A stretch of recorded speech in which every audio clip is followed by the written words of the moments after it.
Hi, this is the second video in the series to accompany the Business Casual Yogi book.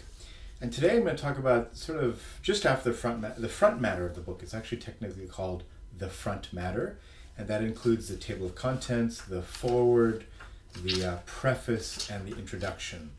And if you're further along in the book, you're going to realize that I'm a very impatient person. I like to kind of rush through things, and I've always had that nature in my life. And when I typically pick up a book, I rush right through all the front matter and get right to chapter one, because I just don't want to be slowed down. I kind of want to get right into the meat of things, get in the heart of things, get right into chapter one, start reading the book, and then maybe later on go back and look at some of the early stuff. But in this book, in this case, it is actually really, really worth reading the front matter. The foreword, the preface, the introduction are absolutely critical in getting the most out of this book. And so I urge you to not be like me and to actually slow down and really read the front part of the book, because it's going to help you a lot in your journey through the book. So table of contents is interesting because this table of contents is very similar to what I originally pitched when Yogi Rishi Vishwaketu and I pitched the idea of the book to Mandala Publishing. What we did in our pitch was actually wrote up a table of contents, and so that was what got us the book deal and got us to writing the book. And the table of contents hasn't changed much from that early time. And I structured it kind of like a yoga class where you start with a little bit of philosophy, and then you get into breathing, and then into moving your body, and then into meditation, which is a typical sequence. But the book basically starts out, if you look at the table of contents, you're going to get a sense of what we're doing in the book. The first chapter is sort of commentary on how our life is out of balance here and now. Chapter 2 is what is yoga, basically. Chapter 3 gets into the 4 aims of life per the Vedic tradition. Chapter 4 gets into trying to understand your life purpose and your direction. Chapter 5 gets into the first delve into Ayurveda, understanding what is your unique mind-body nature. And then chapter 6 gets into using that to understand how to bring balance into your life based on your unique body-mind constitution. Chapter 7 gets into eating, so what's the right foods and diet. So basically chapter 5 through 7 are all Ayurveda related. Then chapter 8 gets into take a breath, which in yoga is known as pranayama. And then chapter 9 is moving your body, which is the asana practice postures. Chapter 10 gets into meditation. And then chapter 11, if you make it that far in the book, gets a little bit more esoteric into sound, how to use sound to heal yourself. And we actually get into a talk on the chakra system, which is quite complex to understand and even explain. And so we've broken it down to a really simple level. So now getting into the foreword.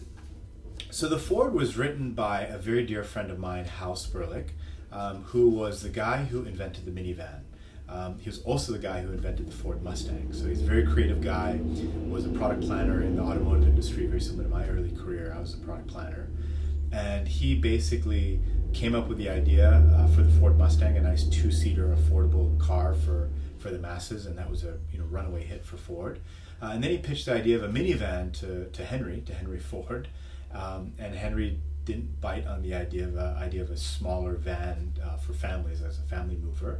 And Hal ended up taking that idea over to Chrysler along with Lee Iacocca, and they ended up changing the history of Chrysler forever. When they developed the minivan, it took 5 years for the Hondas and Toyotas of the world to catch up, and so Chrysler had a real corner in the market.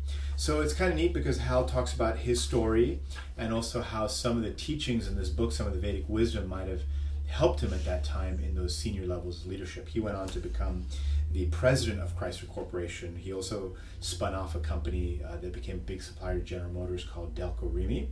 He was the chairman of that.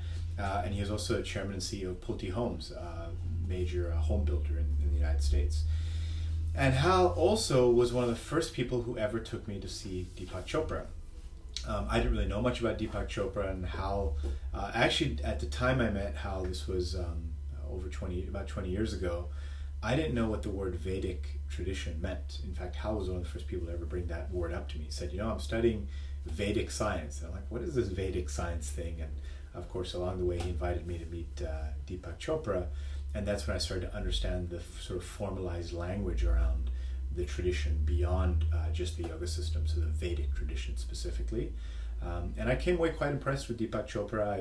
It was a talk at University of Michigan of all places, and where I ended up going to school much later. And of course, in the last few years, I've been studying under Deepak Chopra and his Ayurveda and meditation trainings. So that's the foreword. Then we get into the preface, and the preface is very important because it brings up how to use this book, and it talks about how what we're teaching here is a system to improve yourself. It's not a religion, it's not a belief system.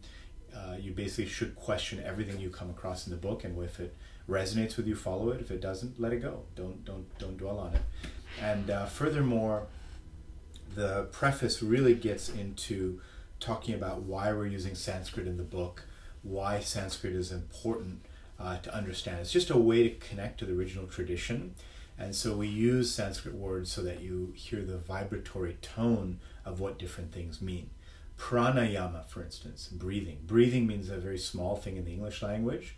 Pranayama actually means a lot more. It's probably 15 or 20 words to translate what pranayama actually means. I feel like any Sanskrit word needs about 15 or 20 words to translate. And so that's hard to do in the space of a short book. And so by providing the original Sanskrit language, it helps your intuitive level understand exactly what was being meant by the word. So when you hear the word pranayam, it brings up something on your intuitive level to help you really relate and understand the concept. The preface is also where we outline that there is a pronunciation guide in the book. So the Sanskrit pronunciation guide is at the back of the book, and so you don't want to wait until you reach page 297 before you discover the pronunciation of Sanskrit terms. So we bring that up in the preface. And so impatient people like me that skip the preface might have missed that, but in there it says we have included a Sanskrit pronunciation guide at the end of the book. And so if you're interested in the correct pronunciation, you can always go back to that Sanskrit term guide and read how we did. For instance, chakra. Many people say chakra or chakra, but it's actually pronounced chakra.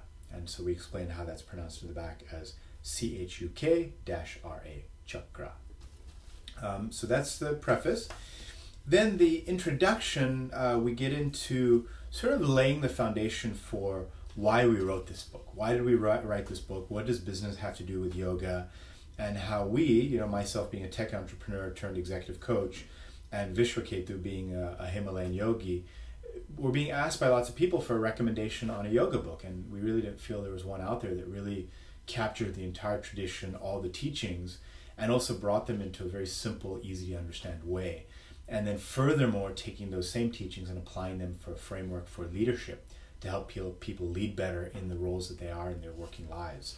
So the introduction sort of lays down the foundation of why we wrote the book, what is the overall backdrop of this, and then we talk about what we're going to talk about in this book. The philosophy of yoga, how to set your own goals and visions, tools to better understand yourself, recommendations on lifestyle and diet based on knowing yourself better, breathing exercises, physical asana practice, the yoga exercise itself, meditation, doing certain sound work and energetic work to help yourself. And so I would say that, compared to the traditional book, this is a book that you should really read cover to cover, and you're going to find a lot of insight just even within the preface, the introduction, and within the foreword.